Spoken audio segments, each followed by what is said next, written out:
발각되었지만 아르민은 전혀 동요하지 않았다. 빛나는 눈과 몸을 감싼 황금빛 에너지와 함께 그는 시로네가 진실을 깨닫기를 기다렸다고 평온하게 인정했다.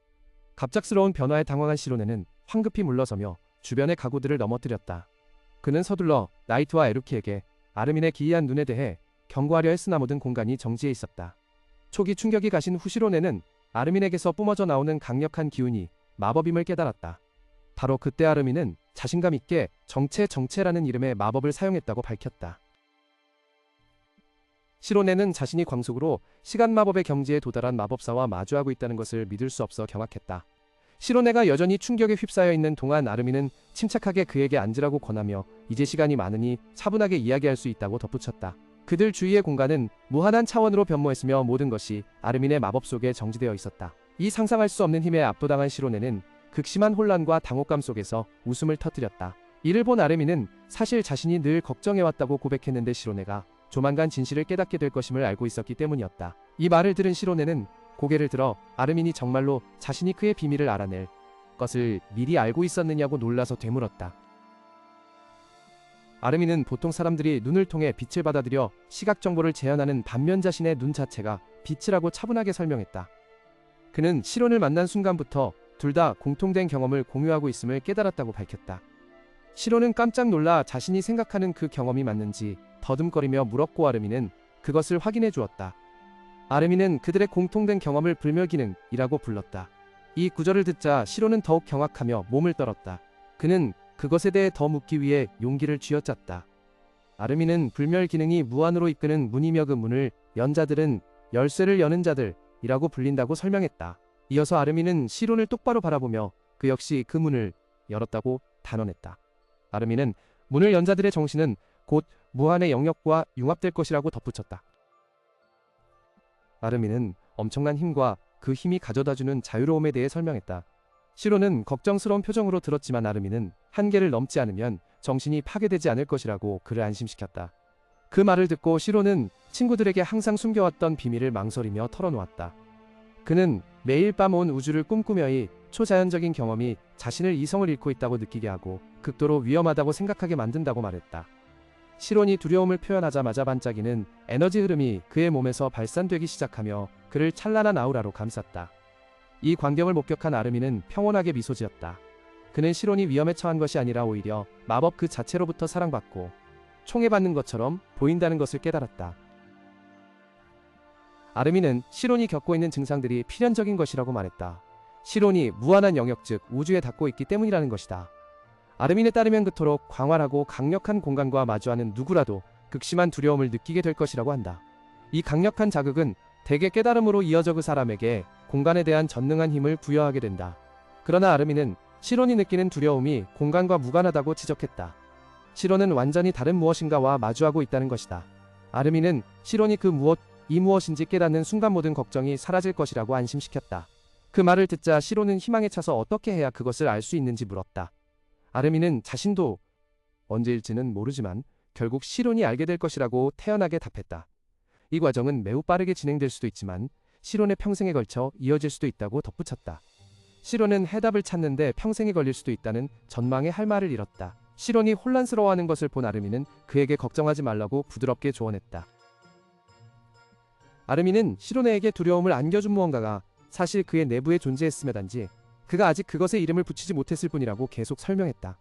시로네는 혼란스러워하며 그것이 아직 탐험되지 않은 것인지 궁금해했다. 그는 자신이 본 우주가 자신의 내부에 존재한다는 것을 점차 깨달았고 그것이 무엇인지는 이해하지 못했지만 꿈속의 실과 빛과 연관시켰다. 이 말을 듣고 아르민은 미소 지으며 그것이 게이지 대칭성이라는 개념과 관련이 있을 수 있다고 제안했다. 시로네가 어리둥절해하자 아르민은 학자들이 이 세상이 완벽하며 절대적인 물리 및 수학적 법칙에 의해 작동되는 세상이라고 믿는다고 설명하기 시작했다. 빛의 불변 속도와 같은 이러한 완벽함은 너무나 정교하여 마치 의도적인 설계 의지의 산물인 것처럼 보였다. 하지만 아르민은 더 깊은 연구를 통해 그들이 다른 깨달음에 도달했다고 덧붙였다. 게이지 대칭은 본래 완벽한 균형이었으나 결국 깨지고 말았다. 아르민의 말에 시로네는 문득 에루키가 예전에 언급했던 신비한 확률 세계를 떠올렸다. 아르민은 이 우주가 본래 불완전하며 대칭 붕괴를 야기한 원인이 바로 이름 없는 존재라고 단언했다. 그럼에도 불구하고 아르민은 시로네의 능력이라면 진실을 찾아낼 수 있을 것이라고 절대적인 믿음을 내비쳤다. 진심 어린 격려의 말에 시로네는 깊이 감동하여 환한 미소를 감추지 못했다. 그는 아르민에게 거듭 감사하며 자신이라면 해낼 수 있다는 희망과 결심으로 가득 찼다. 시로네는 비록 자신의 교수님을 따라 이곳에 왔지만 아르민을 만난 것이 정말 행운이라고 고백했다. 그의 마음에 보답하듯 아르민은 시로네에게 시에나를 잘 부탁한다고 조용히 말했다. 아르민은 시에나가 사실 그녀가 생각했던 것보다 더 자비로운 사람이라고 시로네를 안심시켰다. 시로네는 아르민이 왜 그렇게 중요한 비밀을 숨겼는지 의아해하며 그에게 말해줘야 한다고 조언했다. 아르민은 시에나가 늘 죄책감을 안고 있었고 그것이 그녀를 자신에 대한 걱정으로 묶어두었다고 차분히 설명했다. 그는 자신의 두 눈이 영원히 회복될 수 없으므로 시에나가 자신 곁에 스스로를 가두는 것은 불공평하다고 생각했다. 예상치 못하게 아르민은 자신에게 이미 가족이 있다고 밝혔다. 아르민은 시에나가 짐에서 벗어나 그녀 자신의 삶을 살도록 돕는 것이 자신의 바람임을 분명히 했다. 마침내 그는 시로네에게 이 비밀을 지켜달라고 약속해달라고 요청했다. 대화가 끝난 후 시로는 조용히 아르민과 시에나를 관찰했다.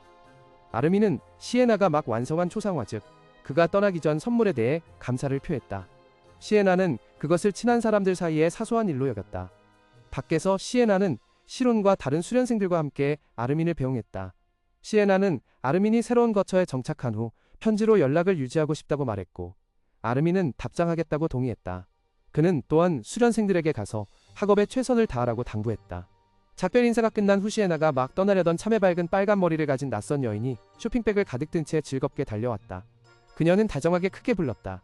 시에나를 알아본 그 여인은 그녀가 곧 떠날 것이라는 사실에 놀라워하며 식사를 위해 머물 것을 열렬히 권했다. 낯선 사람의 갑작스러운 출연과 열정적인 태도에 시에나와 다른 수련생들은 완전히 얼어붙고 당황했다.